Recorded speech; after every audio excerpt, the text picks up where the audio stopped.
Everything in classes are structured around the book. Actually, the book was structured around classes.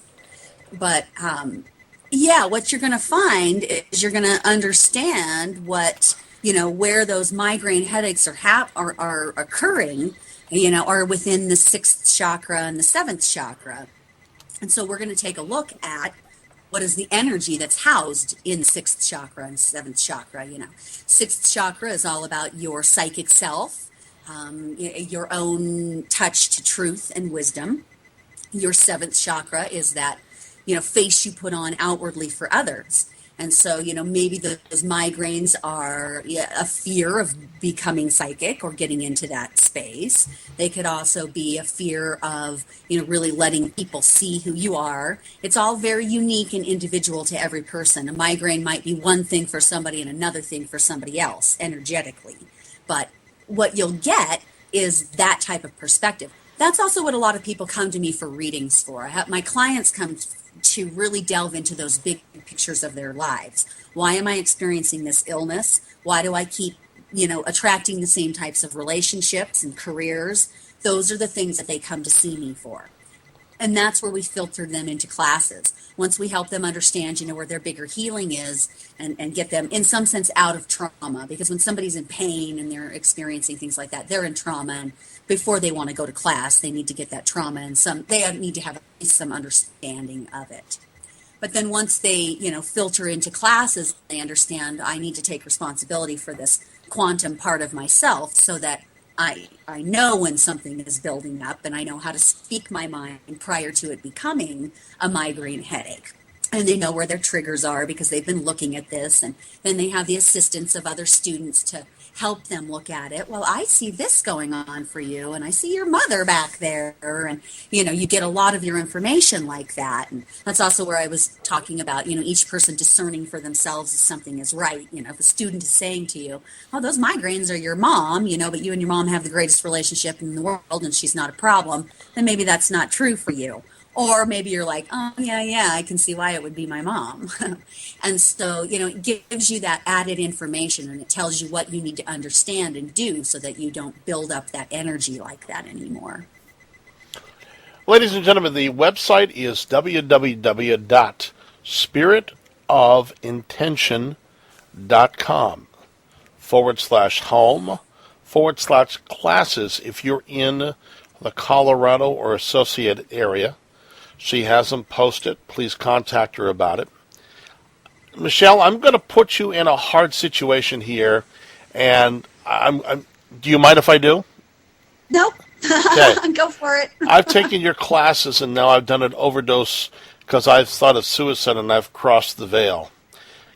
Can you help me on the other side of the veil based upon your clairvoyancy? One, and could you help my interpretation why I committed suicide? Absolutely. I think that we hear this term that the veils have thinned today between spirit and us. And I think a lot of spirits who have crossed over, whether, through any means of crossing, they're not really going very far because karma today really needs to be rectified before a spirit and a soul can take on a body again and come back into this experience. And there are a lot of energies, a lot of crossed over people who are coming to clairvoyants and mediums. And Tim, you probably get the same thing. Mm-hmm. And they're coming to us to get the message out to their loved ones, but also to explain and help them in some sense understand what they did and to understand how they can free themselves up. And I do that by, I have a few different energetic processes when I have energies that come to me, especially when they've crossed through traumatic means. I will take them into what I call the Cathedral of Souls, which is just a sacred space that I hold, where they can work out their contracts, where we can call in their loved ones, people still living, and we can look at the agreements. You came into this life agreeing to be this. This is why it didn't work. Do you understand that as a soul? Most of the time, too, and I've never really seen any other case, but there's a lot of angels that work with those crossed over people, and so their spirit is absolutely getting that information. And then we can help them to rectify differences with family members still here, just by changing up contracts and energetically doing this, clear their karma after. And the Buddhists probably do it the best. They have what they call the Dharma rites, and that you can, pray the Dharma rites for somebody who's passed through any means and free them up of their karma.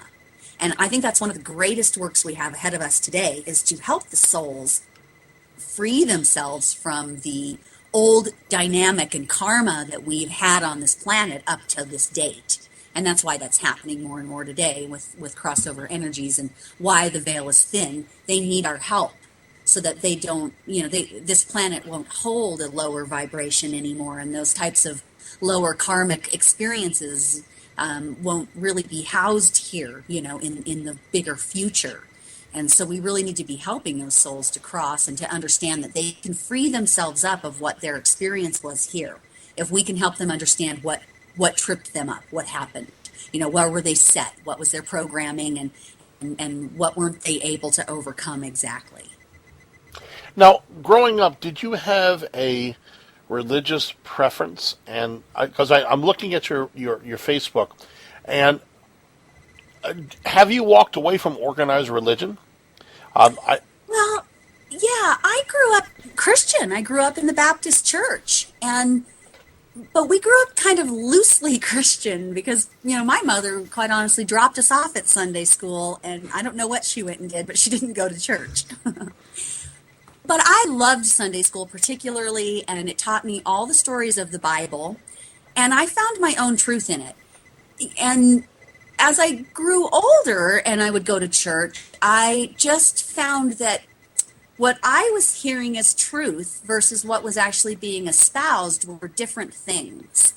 And I had a hard time rectifying that they couldn't. I felt like people were interpreting out of context the messages in the Bible. And being very clairaudient like I am, I hear the words in between the words that are never spoken.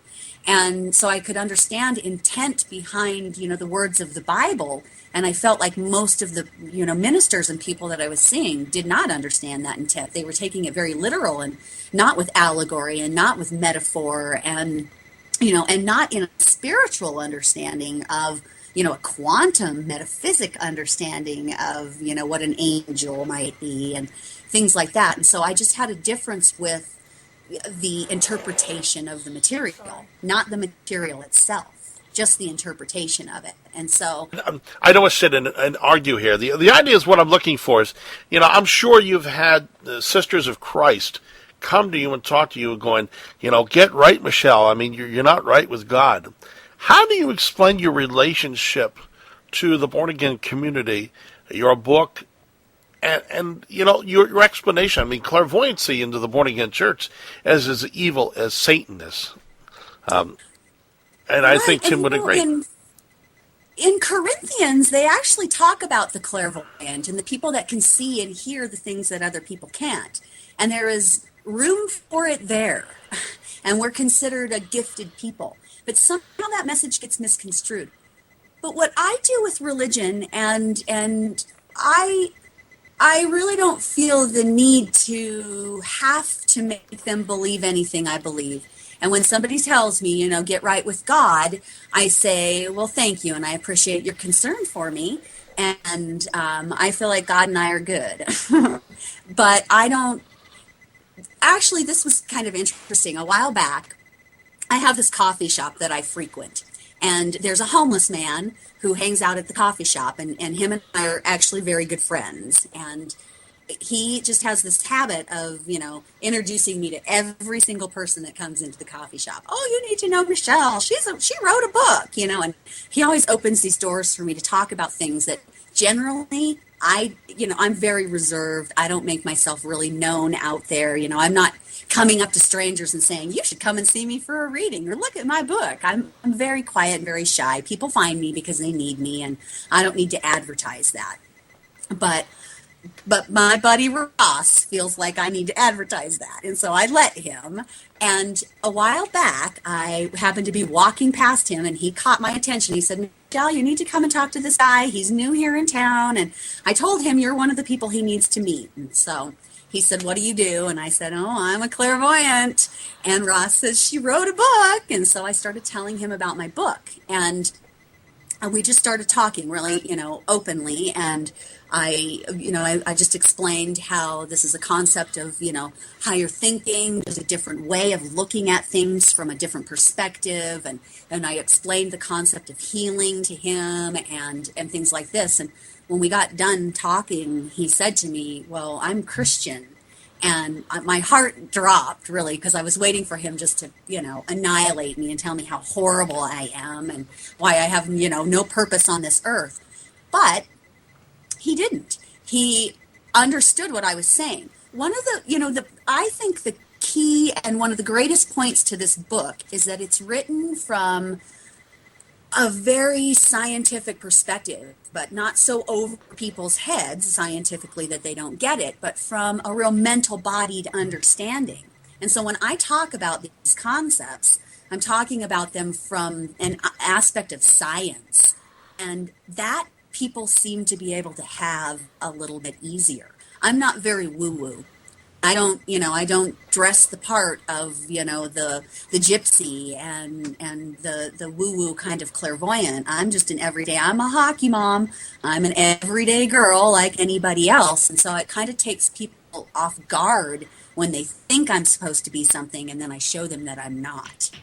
And so generally what actually really convinces anybody, not that I'm ever really trying to do that, but what puts people at ease with who I am and the work that I do is simply the way that I present.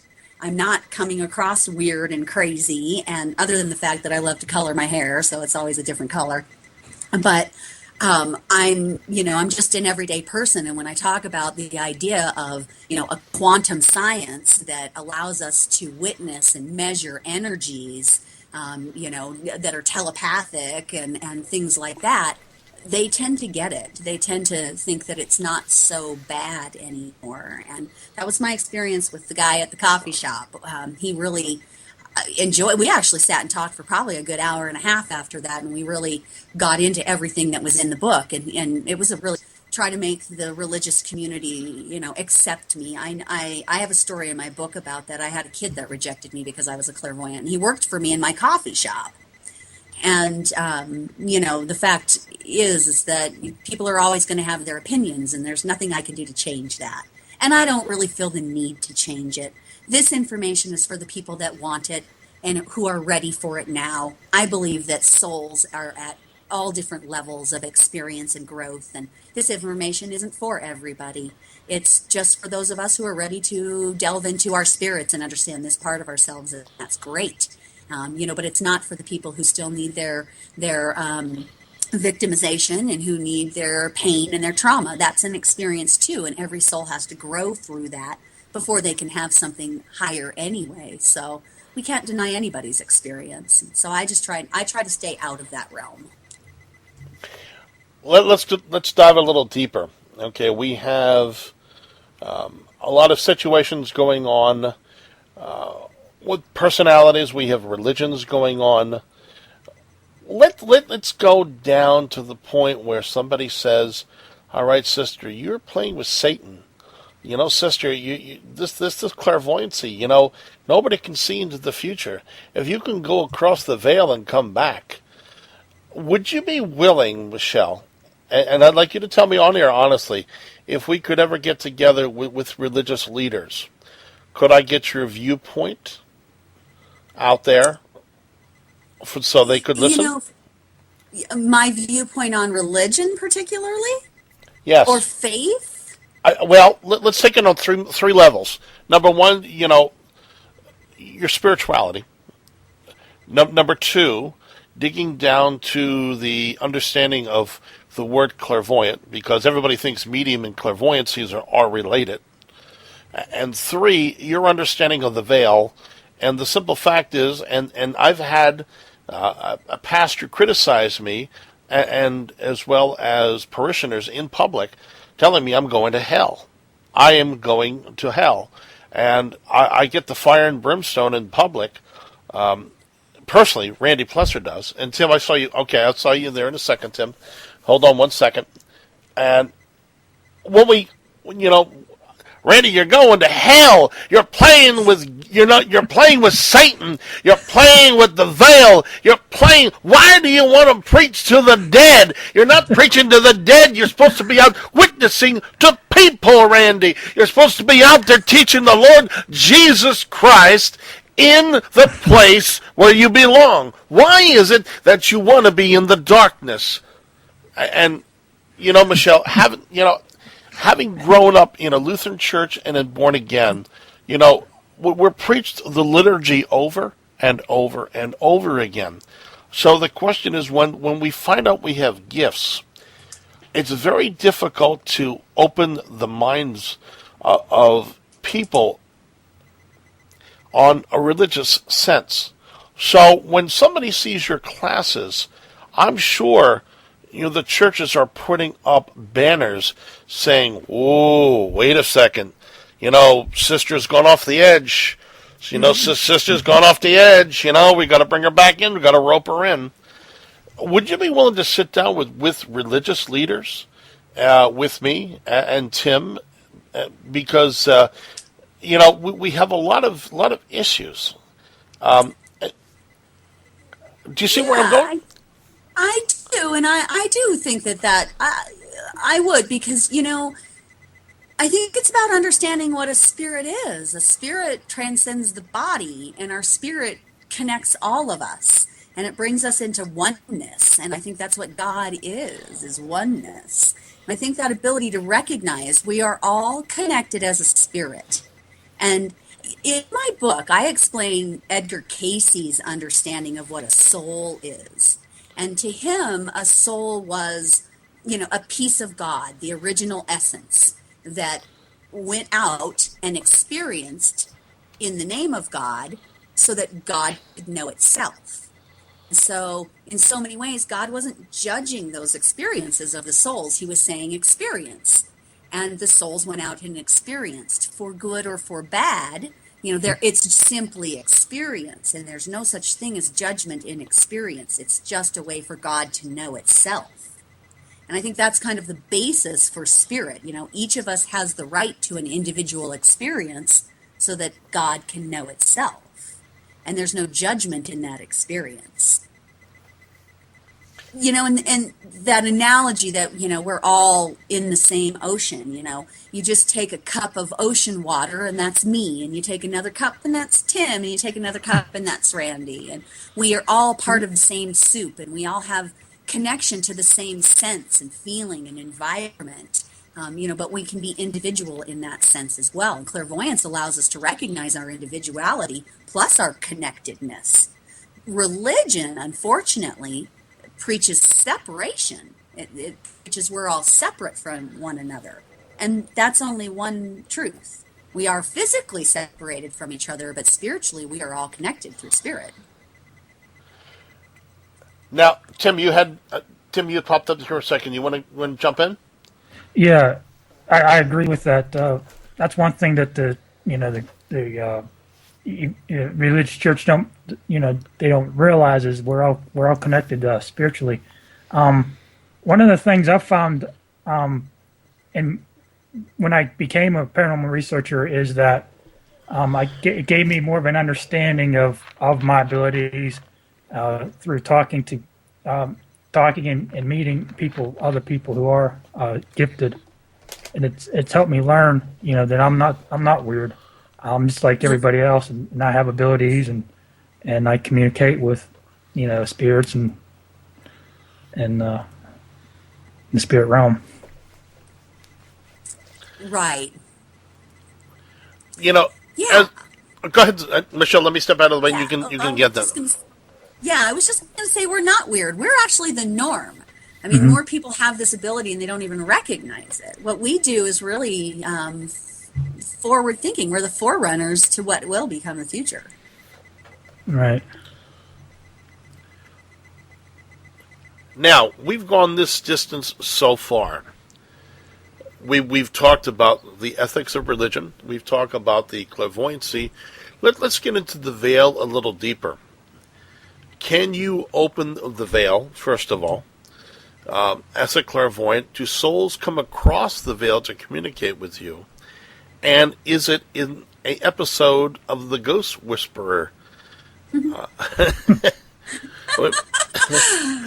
Well, I am not quite as testy as the Ghost Whisperer. Let's put it that way. But, yes, you can open that veil, and they open that veil from the other side. That element of connectedness, we're able to see that even when our physical body is no longer here, our spirit transcends, and that piece of us goes back to the whole, but that piece can be called up at any moment as well. And that's what we do with the veil. We're calling up those pieces. We're saying, okay, out there in this soup of energy, I would like to call up, Grandma Mary, who passed 5 years ago, and we see if Grandma Mary comes up. Or we just open the veil and we say who would like to show us who's here. And then sometimes, of course, they open up the veil on their own. But it's, to show us that they're here. But it's really about, when we talk about clairvoyance and mediumship, in so many ways they really are the same thing. Mediumship is just a different avenue of it. You're reading from a different space. It's a different space that's held. And that's why it's different particularly. But it's the same concept of reading imagery and symbolism. That's what clairvoyance is. When you're hearing or viewing a color, when I see purple, it might mean, happiness to me. And so I'm just interpreting that, in any way, whether that's coming from, a crossed over loved one or whether that's in somebody's field. So, clairvoyance is really just that psychic ability to see all of those things that, presumably we can't physically see, but we can read energetically. And so there really isn't a lot of difference between clairvoyance and mediumship, other than they're just slightly different processes. Now, in opening the veil, if I have a loved one to talk to and whatnot, are you conducting a seance? What's the difference between your clairvoyant powers and the idea of a seance, or even playing with a Ouija board for that matter? Yeah, gosh, I have never really used those tools as a Ouija board and things like that. I kind of got scared away from them as a kid, and so I never did that. And so the only tool I use is my own inner vision. I don't really use any other tools for that. It's a seance is kind of something interesting. You're invoking a spirit. It's really sort of the same thing, except you're more, doing the ritual, the outward, let's bring them in. It's more for this group process, things like that. But when I have somebody, one-on-one individually, I am calling up, I am invoking their loved ones in that same sense as a seance, except, it's not really for show. It's for that individual's healing and understanding, and so there's not a lot of hype that goes into that. I think sometimes a seance is more for the show. It's an event. It's, let's see who we can call up and see what happens, and it's maybe generally a group of people that aren't necessarily vested in any one person coming through, or I'm not really sure, because I don't do a lot of seances particularly, because you do have to really understand what you're doing, and you really do have to hold your space in those kinds of settings and working with those tools. And so it's kind of interesting, because it is sort of the same. And I do, when I call somebody up from the other side, all I'm really doing is I'm saying, I'm going to hold this sacred space at this very high vibration, and I'm going to allow your energy, or whoever wants to come in, I'm going to hold that space, and then I'll just interpret what you say. I don't the healing and that individual experience that somebody needs there, not the hype of it. Now, how does all of this relate to the major word? Let's take a Webster's dictionary out and say the word paranormal. We've gone many different directions, but the reality is that the paranormal junkie or the paranormal person going for the roller coaster ride is interested in ghost hunting, interested in seeing spirits, taking photographs, using meters. You're coming from a totally, totally different discipline. Would you encourage paranormal investigators and ghost hunters alike in your area to come to your courses to understand the grounding they need before they decide to engage in this endeavor? Oh my gosh, I would not go into that type of work if I didn't have this type of understanding, if I didn't have an understanding of who I was as a clairvoyant and that space that I hold. Because it is way too easy for something to attach itself to you and you don't know what to do with it in an energetic space. That's exactly what what classes and understanding how to hold your own space as a clairvoyant does for you. It teaches you exactly how to deal with those things that can be deep, dark, and ugly, and gives you the ability to hold your space right there and not take those things on or take on somebody else's healing. So many times there really is. This is a very different discipline. There is a science to it, and it can be measured. I just don't think it could be precisely measured. I don't think you could ever get real precision out of it. But you can set intention energetically, and you can measure how that intention comes around. But the variables are that you can't really judge how much time that's going to take or things like that. But there's definitely a science to clairvoyance, and there is a discipline to it. But the biggest thing is, most of the healers and paranormal people that I see, they don't understand their own quantum mechanics, which means they're not actually really sure what they're dealing with out there. Because what people don't understand is that a lot of the paranormal activity that we experience is their own energy. It's the people in the home. It's their fragmented pieces from long ago come back to try and get rectified. There's a lot of reasons why energies are swirling around and why they show up in the places they show up. And most of the people out there doing this type of work don't understand that, and so they're trying to exercise these energies out, and they're trying to take care of them themselves, when it's actually mostly the people in the homes that need to be educated about, well, this is a fragmented piece of your inner child that has been looking for you to heal it and bring it back in, and that's kind of the understanding that they need. But also being out there and doing paranormal work or psychic work without understanding how to hold your space, hold your boundaries, hold your crown at something that allows you to really maintain a higher perspective. If you're not doing that, you usually end up sick. You usually take on other people's illnesses, especially if you're working with people who are sick. You'll take it on. You'll think that healing it means you have to, since you're the healer, you have to take it on and transmute it yourself. And that's the biggest issue we really have today with our clairvoyants and our psychics and our healers and people, people like yourselves too, who are out there doing this type of investigative work and putting yourselves out there in front of energies that absolutely might want to come home with you. If you don't know how to hold your space there, you can put yourself in jeopardy. Actually. Exactly. That's one thing with thrill seekers that are going out there with their friends. They don't realize what they're getting themselves into potentially, especially spiritually. And there's a lot of spiritual dangers out there. It's do crazy. This with yeah.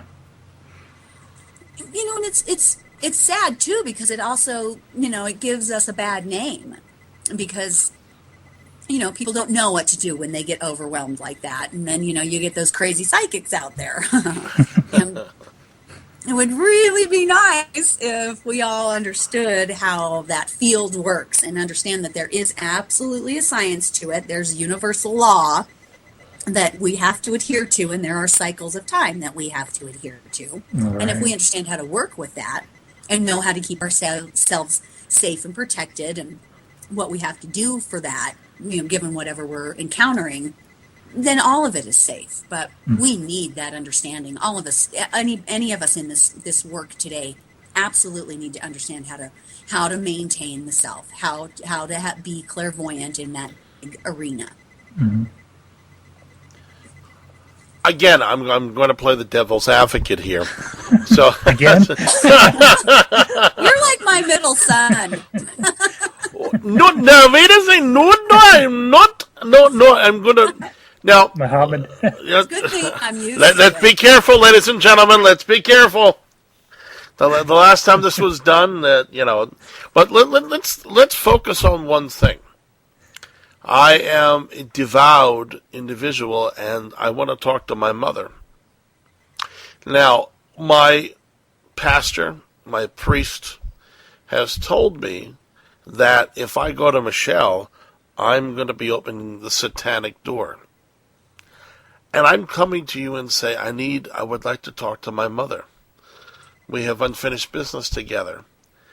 What is going to be your interim step if that pastor comes to the door and says, you Michelle DePres? I'm Pastor so-and-so from the blank church, and I'd like some words with you about a parishioner that you gave advice to. Are you set in your ways to have a professional confrontation? Well, I was married for 12 years. And so, yeah, I'm pretty set for that. Hold on a second. You were married, you said? Yeah.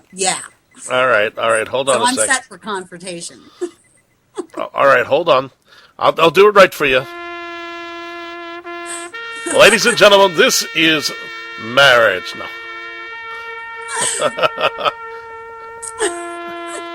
I'm sorry, I have to do that, but anyway. I still have faith in it. It just We know. didn't go well. Marriage or death, Because I marriage or had the same death. thing from him. My ex-husband actually went Christian and became a born-again Christian. And he did give me a lot of that. And I took a lot of criticism from him. I probably still do. Except for the fact that he doesn't necessarily say it to me anymore. I can kind of hold my own there is really what it is. But I think, if a priest came to my door wanting to have words with me about what I had said to one of their parishioners, I certainly would listen, and I would appreciate that they would be concerned for, one of their flock. But I would also really state my mind in saying I think every individual has the right to seek whatever information can bring them comfort that they want. And I don't know why God would ever want somebody to deny themselves that. But what generally happens is when a person does come for those medium readings, and I do a lot of work with hospice. Hospice is one of the groups that I do a lot of work with also. And I have a lot of the chaplains over there who refer clients to me. And so the chaplains understand that when their clients come back and they say, oh my gosh, I don't know how she could have known that about my mother. And she told me what was happening here, and she helped me understand this, and now I know where my mother is. And the chaplains hear that, and they see how, their parishioners, how these people are very healed, happy. They don't have that sense of, fear of where their loved one went. That sort of speaks for itself, and I don't necessarily get criticism at that point because there's nothing to criticize. Too many people out here look at clairvoyancy as, sitting down doing seances. In the state of Pennsylvania, a psychic and or a clairvoyant reads tea leaves, reads cards, tarot cards, charges a specific reason that if I'll bring you 10,000 cash, you'll give me 4 tails of a bat or a turkey, and I'm going to bury in the backyard and go all my sins are going to be healed. And so in the state of but in what I'm focusing in the state of Pennsylvania, if you're considered a professional clairvoyant, you're considered a psychic, which unfortunately is more like entertainment. Because at that point you expect the Madam Mama to come out there. Oh, I'd like to read your palms. Hey, here you go. There'll be $2,000. Yes, you're going to die of cancer. How'd you know that? Well, did you have anybody die of cancer? Yes. Well, you're going to die of cancer then. So we look at this sort of as habitual comedy hour. Yet we look at you. You're a published, accredited author. You're a mother. I want to ask you one serious question about your son. How did you deal with his military enlistment? Number two, how did you deal with him seeing what he sees? And number three, how does your clairvoyancy work with his military friends? Wow, that has been a really amazing thing. And so many people say to me, how can you have, what I call my militant children? They're very, country based, and they really believe in, upholding what this country is about, every single one of them. And I kind of think they're all Republicans. So I'm not even sure how all of that happened, quite honestly. Except, my son, one of the things that clairvoyance has allowed me to do is to accept who they are, is to not have expectations for them, and to allow them to be who they are, and to foster them, not my expectation of them. And so, my son was always, this is my middle son, who's my Marine. He was, from the time he could speak, he was going to be a warrior. He was going to be a Marine. And I recognized that was, his past life karma as the warrior. He was coming in to reenact that in some way. And so, of course, as a mother, I always tried to sway him away from that and give him other things to do other than, play guns and play Marine, and tried to sway him in a different direction. But it never worked. He just always had that in his head that that's what he was going to do. And certainly as he became 16 and 17 and he started saying, I'm going to enlist at 18, that's when I said, okay, listen, I know you're going to do this. But I want your karma clean before you go and do it. And I know you think, I'm crazy, but as your mother, you owe this to me. And before you go, I want to do some spiritual processes with you. So that, I feel like you're not reenacting something from the past, that you're giving yourself a different future. And so he agreed. And because obviously, if he wouldn't have agreed, I certainly wouldn't have done that with him. But he is very intuitive. He's my Pisces, and he totally gets it. And he's always had his really intense dreams as a kid. He's been a warrior his whole life, and he's gotten a lot of information about past wars in his dreams and things like this. And so he knew what I was talking about. Mm-hmm. And so I sat him down one day, and I got him in a really deep meditative state, which is really just more like hypnosis. And I walked him through a process of looking at who he'd been as a warrior, and what that created, and how he felt about that. What was his life? Did he get family in those lifetimes? What were those lifetimes like? And of course, they were lifetimes of being a young man and going off to war and dying and never coming home, and never having a family, and never having something of his own in that sense. And so as he saw that, and this was interesting too, because actually my son gave me a healing in that process. He showed me something I didn't expect to see. So I had asked him, if that's what he still wanted, is that what you want to create this time around? And of course he said no, that he wanted to create something different. He wanted, possibly a family and things like that. He didn't know what he wanted. He wasn't really sure. He really just wanted to go off to war. And so I said, well, why don't you bring in Archangel Michael? Ask Archangel Michael to come in, and I want him to talk to you about war, because Michael is the warrior angel. And, of course, if you're going off to war, that's who you want with you, is Michael, to keep you safe and protected, but also he's the warrior, so he can battle. Right. And so I asked my son to bring in Michael. And when Sam started to describe to me Michael and his vision of Michael, it was so different than my vision of Archangel Michael. My vision was of the warrior, and Sam's vision was of an old man who had, was balding and was gray and was just in this, robe. And that was his vision of Archangel Michael. And I, of course, checked in with my guides, and I was like, what is he seeing exactly? And my guide said to me, he is seeing the evolved warrior. And it took me aback for a minute, and I thought to myself, you mean he's evolving the warrior? He's not just going to go off with the plan of dying and never coming home. He has a plan to evolve his warrior. And so in some ways, there's nothing I need to do other than honor the fact that he needs to go have this experience so he can evolve his warrior, however that needed to be evolved. And what ended up happening was I felt very good about that. And I was very happy that it told me that my boy was going to come home. It told me that my baby was going to come back to me, that he wasn't planning on leaving, that he was going to evolve himself this time. And so it gave me a lot of peace of mind. And then when he went off, and I was worried about him, of course, you can't help but worry about them. And when he was in boot camp, he called me, and he had been assigned to his troop and company and all of that.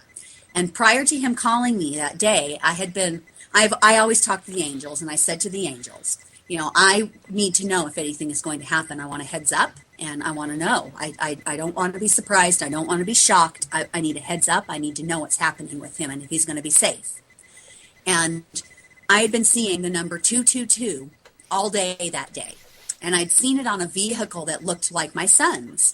And I was like, okay, angels, I get that you're telling me, because 2 is the number of peace and harmony and balance and things coming together.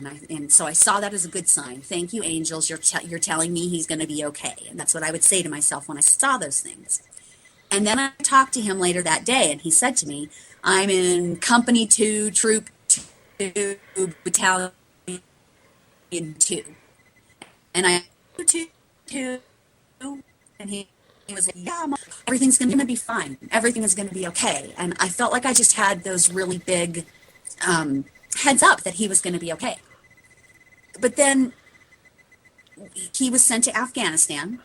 And of course, I worried about him even still, even though I knew the angels had given me this big heads up, he was going to be okay. And one day I was driving, and I saw him. I had a vision in my head of him in an explosion, and I saw him losing his entire leg. And at first I thought I was crazy. I thought I was making it up. I thought I was just in my head and just envisioning something. But I had been listening to this CD that I'd gotten for Christmas, and I didn't know the name of it. It was a real poetic song, and I really liked it, and I had sort of popped it back in. As soon as I saw that vision, I just turned on the radio and thought I just needed to listen to some music. But this song that was really poetic, where does the sun go in the night, and where do the birds go in the winter, and things like this, just real poetic. And it started to make me cry, and I just couldn't get Sam out of my head. And I thought to myself, what is the name of this song? And I flipped the CD over, and the name of the song was Arlington. And I knew he was going to be injured. I knew that was my sign, that they were telling me he was going to be injured. And so I did some energetic work, and I put a huge bubble of light around Sam, and I asked Archangel Michael to come and hold space for him. And then I asked all of the people that were in Sam's space, family, friends, anybody. I asked them to move out of his space so that he had all the room to do what he needed to do. And then I asked everybody just to send him love, to open up their hearts and send love into Sam's bubble so that he knew he didn't have to leave, that we wanted him here and that he was, a part of us and we wanted him to stay. And 2 weeks later, I got that call that he was injured, and he lost his foot, and it was only his foot. And the only injury that he had was to his foot. He should have had shrapnel wounds. He should have lost his hearing. He should have been in far worse shape. And only 40% of the explosives went off when he stepped on them. And when I finally, it was a 6-week-long healing for Sam out at Bethesda and Walter Reed. And I finally got him transferred out to San Diego, to Balboa Naval Hospital. And when we got there, and they saw that his only injury was his foot, and he's an amputee now. It's a below-the-knee amputee, which is the best possible amputation anybody could have. And this doctor said to Sam, he said, wow, that's the only injury you have? Have you ever heard of being shielded? And I looked at him and I said, I told you so. But we also got the opportunity while he was out there and he was going through surgery after surgery after surgery and having nightmare after nightmare after nightmare. We had the opportunity to work out his darkness and to work out that warrior, that ancient old warrior, that deep darkness in Sam and the things that had always plagued him most of his life. He really did get plagued by a darkness, and we had the opportunity to change that for him while I was out there. And I spent 6 weeks counseling his spirit and his emotions and helping him to release those things in the ways that I know how to do that as a healer and a clairvoyant. And when I left him at 6 weeks or 7 weeks, he wasn't on any meds, and he was way on his way to full recovery. Fantastic. Really had, Wow. it was an amazing experience, and we worked through a lot of the karma and the past that really would have just taken him down that same path, but we got an opportunity to do something different. So he was having a lot of past life experiences. So that's what He was having dreams out there of past wars. One of them, I'm sure, was World War II and in England, and he was talking about hearing the bombs and dying. He was talking about it. Wow. And we had these really great opportunities to say, okay, do you see this as another piece that you need to clear and let go of, and ask for something different? You want a different experience. What do you want now? And, for a while, he didn't really think he could have a civilian experience. He didn't know how to be a civilian. All he knew how to be was a warrior, to leave his family and die. And now Sam is married. He married his physical therapist, and he just had a little baby. I'm a grandmother.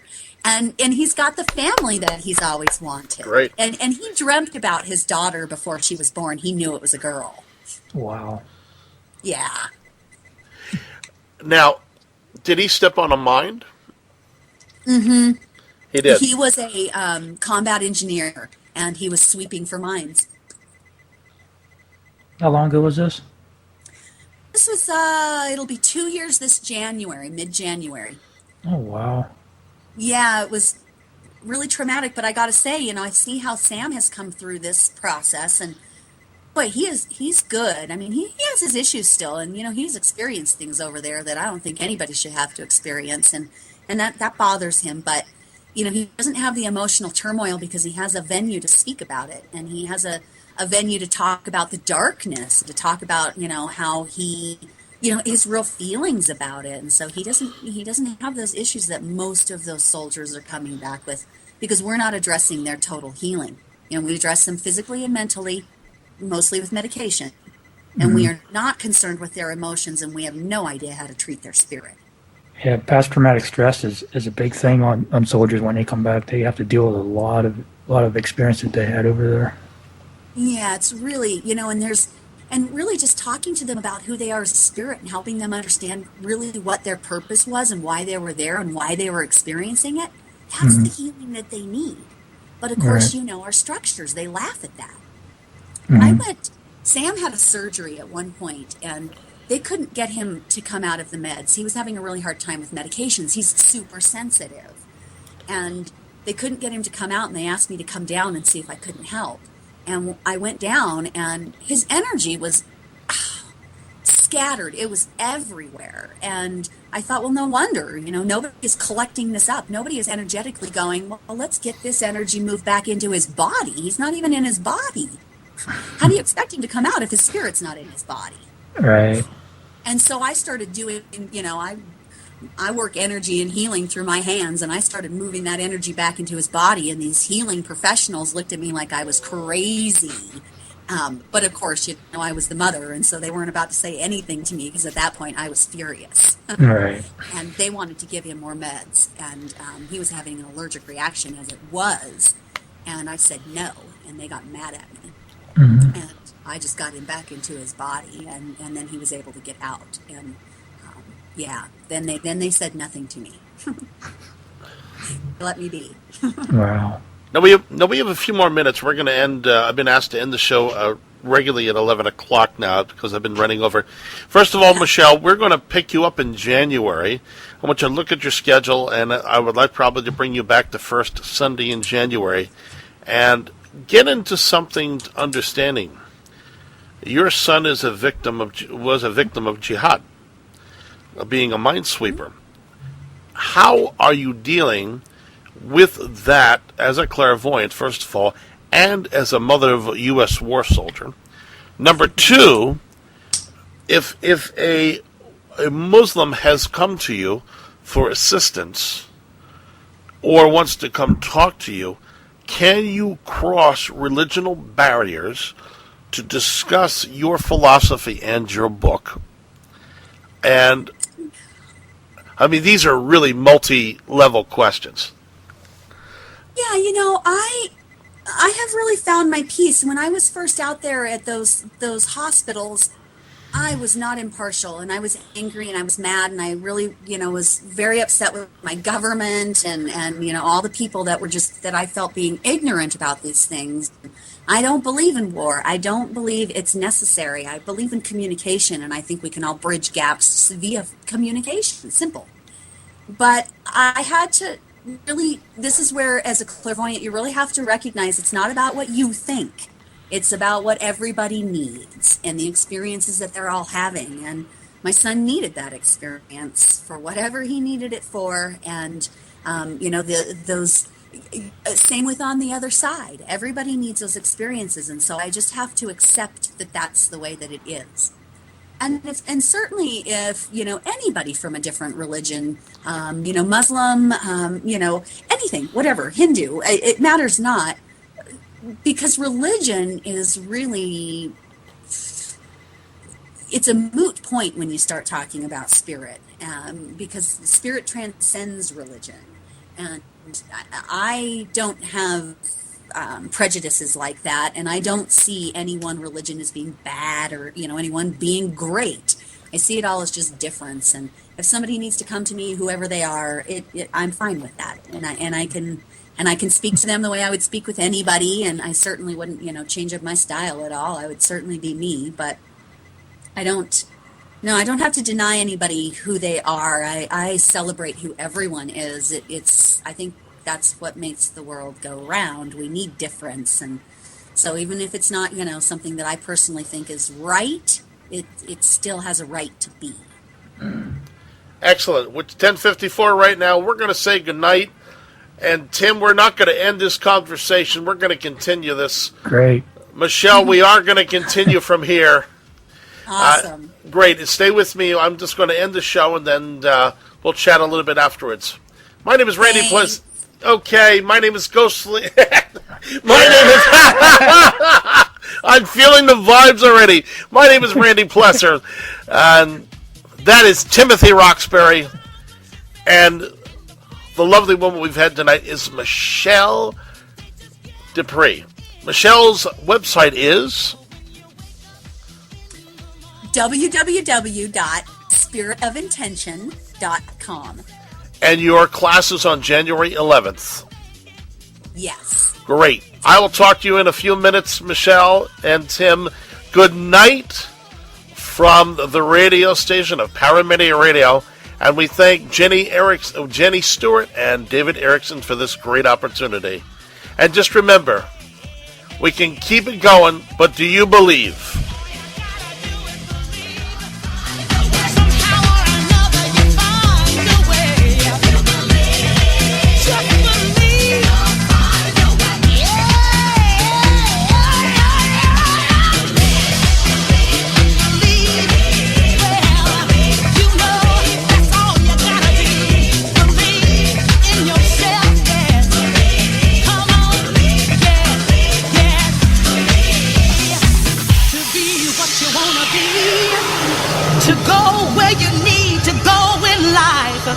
To do the things you need to do for yourself. All you gotta do is believe. Just hold on, believe it, and believe in yourself. Just hold on, believe it, don't let go of life. Just hold on, believe it, receive it.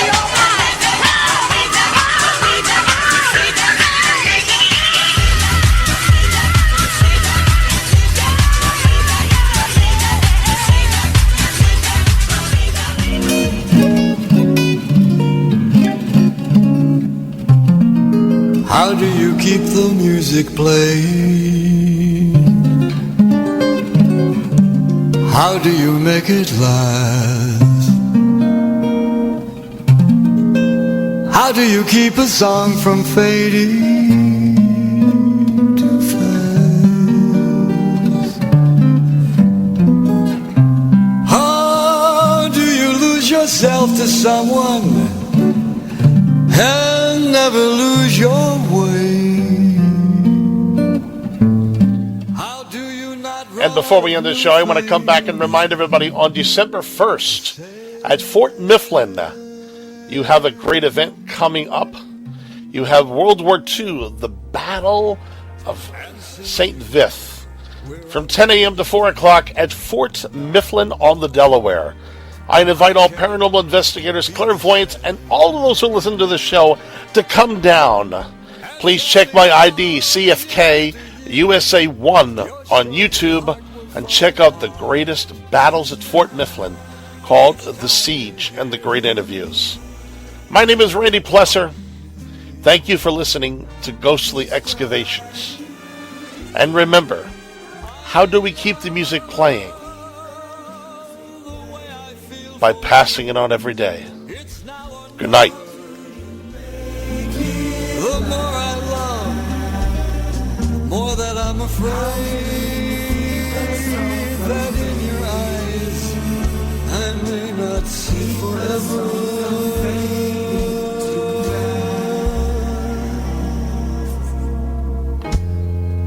If we could be the best of lovers,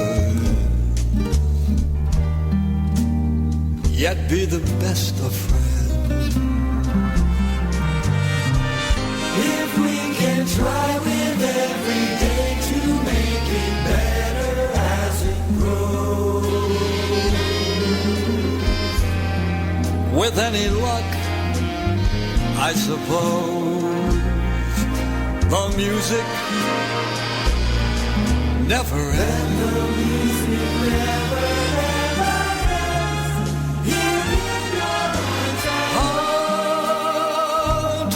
Keep the music playing. How do you make it last? How do you keep a sound from fading? Keep a sound from fading too fast.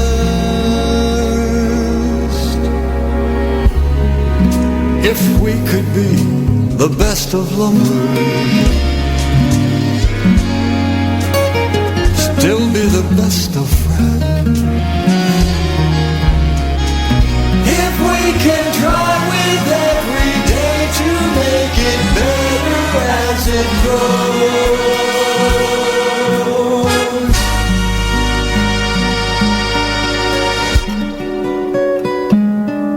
With any luck, I suppose, the music, our special music, never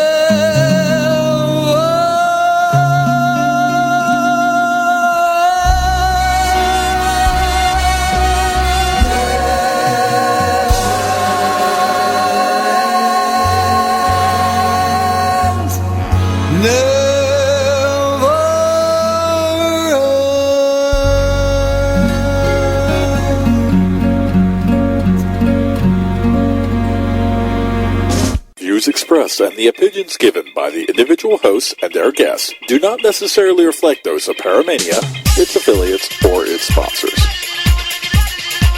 You are listening to Paramania Radio.